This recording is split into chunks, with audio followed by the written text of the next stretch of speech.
معمولات سفر، حج، عمرہ اور زیادہ تر جہاد کی وجہ سے آپ صلی اللہ علیہ وآلہ وسلم کو اکثر سفر کی ضرورت پیش آیا کرتی تھی۔ سفر میں معمول یہ تھا کہ پہلے ازواج مطہرات میں قرعہ ڈالتے، جن کے نام قرعہ پڑتا وہ ہم سفر ہوتیں۔ جمعرات کے دن سفر کرنا پسند فرماتے تھے اور صبح تڑکے روانہ ہو جاتے تھے۔ افواج کو بھی جب کسی مہم پر روانہ فرماتے تو اسی وقت روانہ فرماتے۔ جب سواری سامنے آتی اور رکاب میں قدم مبارک رکھتے تو بسم اللہ کہتے، اور جب زین پر سوار ہو جاتے تو 3 بار تکبیر کہتے۔ اس کے بعد یہ آیت پڑھتے: سبحان الذي سخر لنا هذا وما كنا له مقرنين وإنا إلى ربنا لمنقلبون۔ سب تعریف اس خدا کی جس نے اس جانور کو ہمارا فرما بردار بنا دیا، حالانکہ ہم خود اس کو مطیع نہیں کر سکتے تھے، اور ہم اپنے خدا کی طرف پلٹنے والے ہیں۔ بخاری جلد 2، ابو داؤد کتاب الجہاد۔ ابو داؤد کی ایک روایت میں ہے کہ سوار ہو جانے کے بعد 3 بار تکبیر و تحمید کرتے۔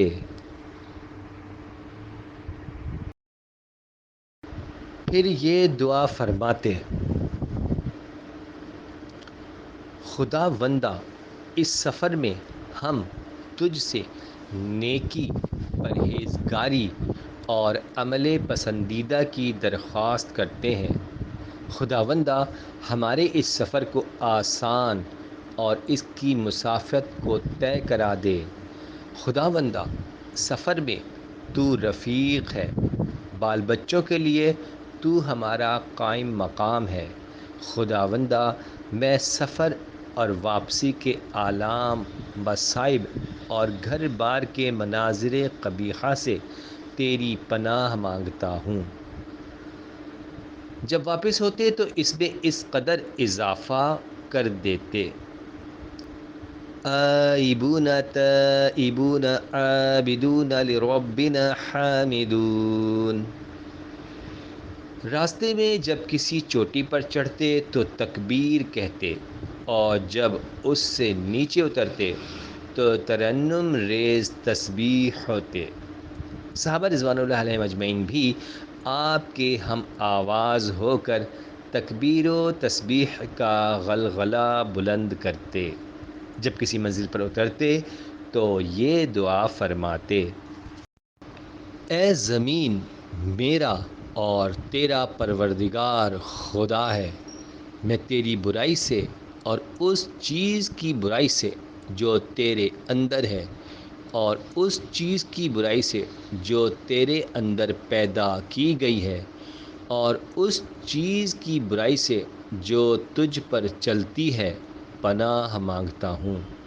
خداوندہ، تجھ سے شیر، سانپ، بچھو اور اس گاؤں کے رہنے والوں اور آدمیوں سے پناہ مانگتا ہوں۔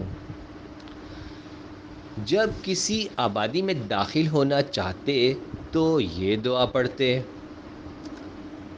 خداوندہ، اے ساتوں آسمان اور ان تمام چیزوں کے پروردگار جن پر وہ سایہ افگن ہیں، اے ساتوں زمینوں اور ان تمام مخلوقات کے پروردگار جو ان پر موجود ہیں، اے شیاطین اور ان تمام نفوس کے پروردگار جن کو وہ گمراہ کرتے ہیں، اے ہوا اور ان تمام اشیاء کے پروردگار جن کو وہ اڑاتی ہیں، میں تجھ سے اس گاؤں اور اس گاؤں کے رہنے والوں کی بھلائی کی درخواست کرتا ہوں، اور اس گاؤں اور اس گاؤں کے رہنے والوں کی برائی سے پناہ مانگتا ہوں۔